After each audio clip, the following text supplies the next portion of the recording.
That big house you keep wanting, God put it in your head because that's what God got for you. That promotion on the job you keep imagining, that's what God put in your head because that's what he got for you. When you keep dreaming of taking a summer vacation somewhere, that's because that's what God got for you. When you dream of retiring one day, having retirement income, it's in your imagination because God put it there, because that's a coming attraction that God has for you. That's what your imagination is. You've been tripping. See, why it's so quiet in here now? Why? Did you realize you've been tripping? You know how many times you done wrote your imagination off? You know the danger about your imagination? You tell it to the wrong people. That's the danger. You want to kill a big dream? Tell it to a small-minded person. Boy, they'll shoot it down every time, won't they? You know how many wonderful ideas you've had. Stuff that God gave to you, you thought was, man, this is it. You went in there to your friends and your family, and you shared it with them, and they shot it down. You know why they shot it down? Because they ain't see it. You know why they ain't see it? Because God ain't give it to them. Because he put it in your imagination. If he'd have wanted them to imagine it, he'd have put it in their head. That's why people can't see what you're going to be. That's why they're teaching. That teacher mind, look at you. You're standing there. You can't even talk. How they going to put somebody like you on TV? Well, lady, what you didn't know was I wasn't going to stutter forever. You didn't know God was going to get me over the stuttering, did you? You didn't see it. Because nobody else from 112th Street ever been on TV. You ain't think I'd be the first. You know why? Because you ain't see it. But God didn't put me being on TV in her head. He put it in my head. I was just dumb enough to think it could happen. When you going to get dumb enough to think that your imagination is real? If I was you, I'd hurry up and get that straight. I really would. But some of y'all are so smart. You got so many degrees. You can run so fast. Oh, I'm going to be Usain Bolt. No, you're not. The chances of you being Usain Bolt, and quit imagining stuff that really ain't real. Now, let's hold it. Because in that same class, my best friend Lonnie Cotton wrote on the paper at 10, he wanted to be a doctor. I knew at 10, this was an impossibility. Lonnie can't even read. When we in the reading group, he started a fight so he can get thrown out to the principal's office. Lonnie can't read. What doctor you know can't read? I knew Lonnie wasn't going to be no doctor when he said that. I knew he was just writing stuff on the paper. But what you want to write on your paper is what you gifted at. What are you gifted at? What is the thing that you do the absolute best with the least amount of effort? That's your gift. That's what ought to be on paper. God has been using your imagination to show you your gift. That is I probably shouldn't say this in here, but I'm probably saying like, yup, I ain't probably ever coming back no way, so whatever. I'm pretty sure I done said something to offend somebody today. I know I do because I talk like this. Just me talking as open as I do. So I ain't got no paper. I ain't got nothing. I talk from my heart. I told Pastor, we was talking the other day. They asked me last night, they came over to meet with me. I didn't know he was pastor nothing. I'm outside, had a cigar and a drink. The pastor came over, nice guy. And the lady said, what are you going to talk about tomorrow? I said, I don't know. She said, you do know the speech is tomorrow at 12. It's 8:30. I got a cigar. I don't know what I'm going to talk about. She said, how do you make preparation? I said, before I walk out, and I told her, I said, I pray. I ask God what to go tell the people. I come out here without the paper, and I tell you what God told me to tell you. Now, I told you before I started talking that I'm an entry-level Christian. That's just in case I slip up and say ass or something. I told y'all that before I started. I opened it up.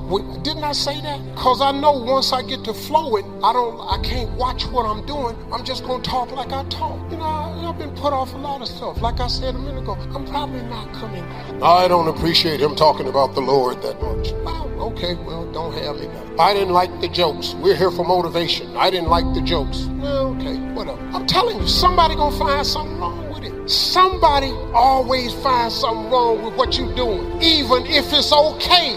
Somebody always. Man, don't you know I'm used to that? Go on social media right now. They dogging me about something. But you know what? It don't matter what they say, because what they say don't matter. Who is these people talking about me? Don't none of them people that's talking about me ever met me. They thumb game, sitting up somewhere in their little broke-ass life, sitting up somewhere.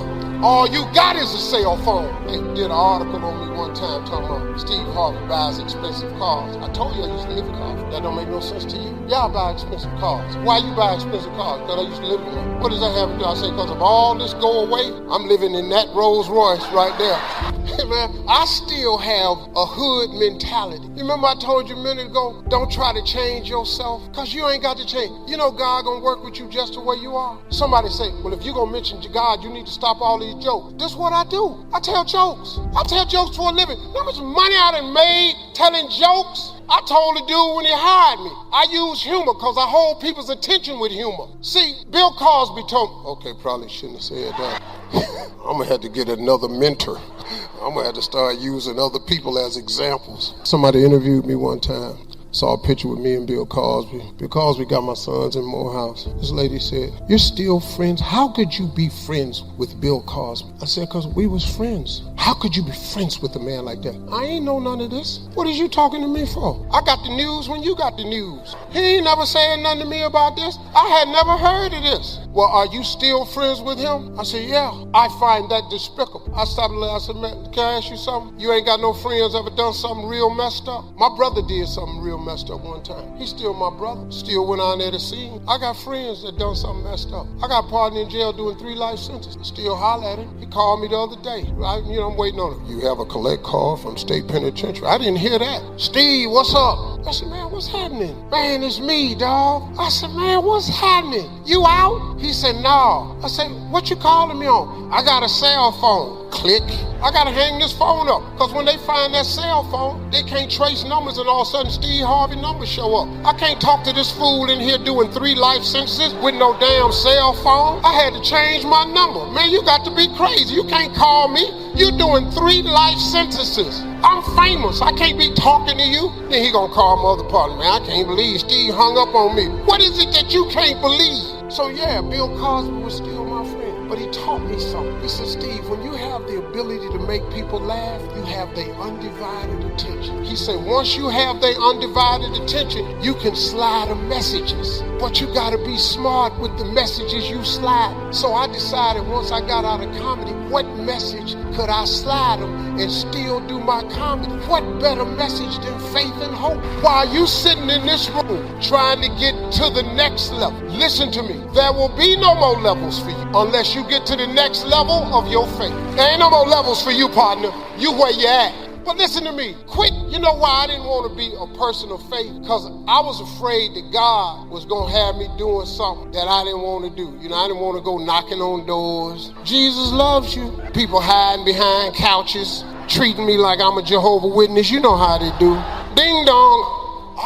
I got the beating of my life. My mama said it's Saturday morning between 10 and 2. Now, you know they come by and ring the doorbell? Don't go to that door. 12 o'clock, ding dong. Hello, is your mama here? Wait a minute. Mama, it's the people at the door. Didn't I tell your black ass not to go to that door? What is you going to the door for? Who is at the door? Them people with them Bibles? Pow! I'm not here, and I told you not to tell nobody I was here. My mama say she not here. Boy, that's so stupid. So I was afraid of becoming an outward man of faith because I didn't want God to make me do something that he wanted me to do. Thank you for watching our video. Check out our other motivational videos that will help you turn your life in positive direction.